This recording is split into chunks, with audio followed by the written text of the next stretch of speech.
fundamentally fails the test of good law, and Part 3 should not be supported. I call the Honourable Trevor Mallard.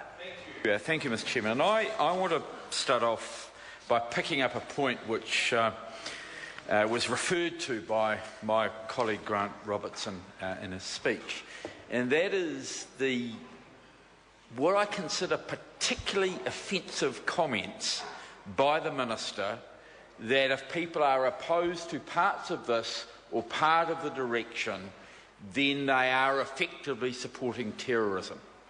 Mr. Speaker, I think one of the few members in the House, and only by virtue of being a duty minister, that has been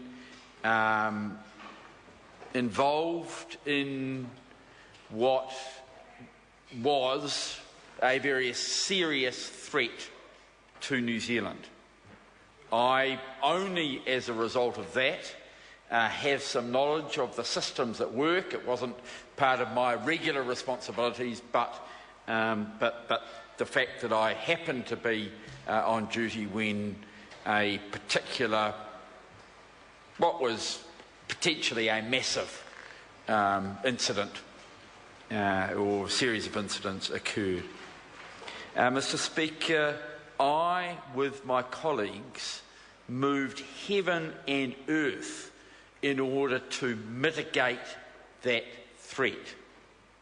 The security agencies had a wide range of tools which they worked on, they used in order to mitigate that threat. And I find it absolutely repugnant that this minister in the chair, who almost certainly has had no experience in that area at all, would reflect in that way on Labour members who think there should be some balance between privacy, the rights of companies and security. Mr. Speaker, of course there should be some balance. Otherwise we have the Orwellian, the authoritarian, the Nazi, the Stalinist approach to security, and Mr. Speaker, that is something that New Zealand absolutely rejects. Mr. Speaker, this party believes that there should be balance.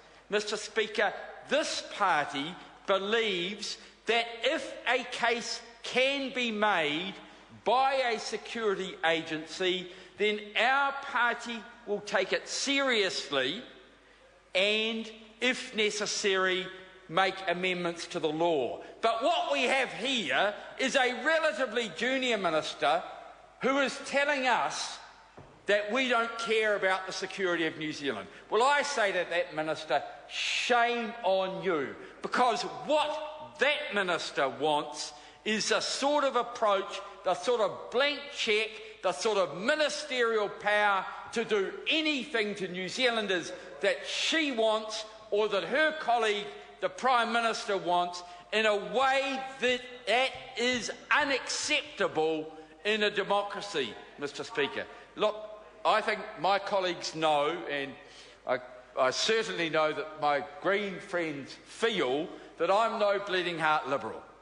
Mr. Speaker, I am not a bleeding heart Liberal, but I do know, Mr. Speaker, that when authorities are being granted powers, they should make the case. And the Minister in charge of the GCSB, John Key, refused to let his schoolboy friend come to the committee and justify what is in this legislation. Mr. Speaker, I know that David Shearer, David Cunliffe, Phil Goff, Claire Curran, other members of the committee would have listened carefully. In fact, almost certainly would have agreed to have a secret session of the committee in order to be properly briefed so that they could understand. But, Mr. Speaker, what one suspects is that no case can be made. Certainly, I have doubts about whether the case can be made for the powers under Part 3 of this bill, which are essentially, on the part of the Minister, unmitigated. Mr Speaker, what has to happen?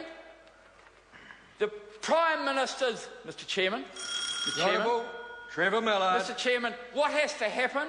The Prime Minister's friend, who he appointed without proper process, comes to him with a request. There's some doubt about it. The Prime Minister has to refer it to the Commissioner. But who appoints the Commissioner? Who oversees the Commissioner? Whose responsibility is the Commissioner? It is the Prime Minister. Mr Chairman, there is no check. There is no balance in the system, and therefore, Mr Chairman, it is bad law. Mr Chairman, quite a few years ago, Mr Chairman, and the members who are remembering it are certainly well gone from this House, 1977, a relatively young protester was arrested upstairs because he thought that the powers that Sir Robert Muldoon was taking at the time under the SIS legislation in 1977 were unreasonable. That was me, Mr Chairman. In the end, what? Well, I had a ponytail at the time, and Muldoon remembered it. But the point that I'm making, Mr Chairman, is that the powers that Muldoon was taking at that point, have nothing on this. Have absolutely nothing on this. The ability to go into companies and require them to spend millions or even tens of millions of dollars in order to satisfy unproven, absolutely unproven and unjustified arrangements that are required by a person who was appointed by him. Mr Chairman, it is just wrong. It is just wrong that this Parliament is passing this legislation and government members are absolutely mute. They're absolutely mute. Not one single member of the government benches has had the fortitude to stand up and to support the Minister. Not one member of the government thinks that this legislation is right and proper to the extent that they're prepared to stand up and say what they think and what they believe. And look at their heads go down, Mr Chairman.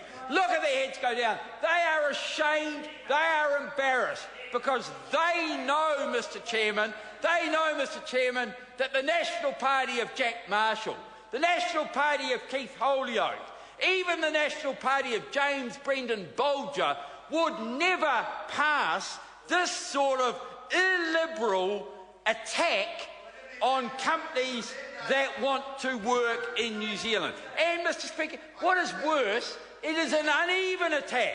If you happen to have a base in New Zealand and you provide services in New Zealand, you are punished, but if you are based offshore and you package something up and you sell it through Noel Leeming's or the warehouse, then you're not punished. The same requirements don't apply. Well, the Minister says no, but the legislation says yes. Now, I don't know the Minister well enough. I actually used to have a high opinion of her. I thought when Hekia Parata was appointed to Cabinet, Hekia only got there because of her ethnicity, and if it was done on talent, then A.B. Adams would have got there. Now I've got my doubts. This Minister is not showing any indication at all of actually reading her legislation and explaining it enough to any one of the mutes opposite, to the extent that they could support her. And what are we saying there? We've got a number of members. There's one called McKelvey, there's one from Hamilton East, there's one from Marlborough, there's one from Rotorua, one from Botany or some area, Craig Foss, Tony Ryle. None of them understand the legislation well enough to take a call on it. And Mr Chairman, you know, actually, it's not that complicated legislation. You know, it is. It has. You know, it's. You know, it's got some weight to it, but it's pretty easy to read, and it's pretty easy to understand. Anyone who's had a bit of experience at Parliament and sat on a select committee could do that. I call the honourable member Carol Beaumont. Thank you very much, Mr Chair. Whakalofa lahi atu. Mr Chair, I want to pick up from that very good contribution made by my colleague, the Honourable Trevor Mallard.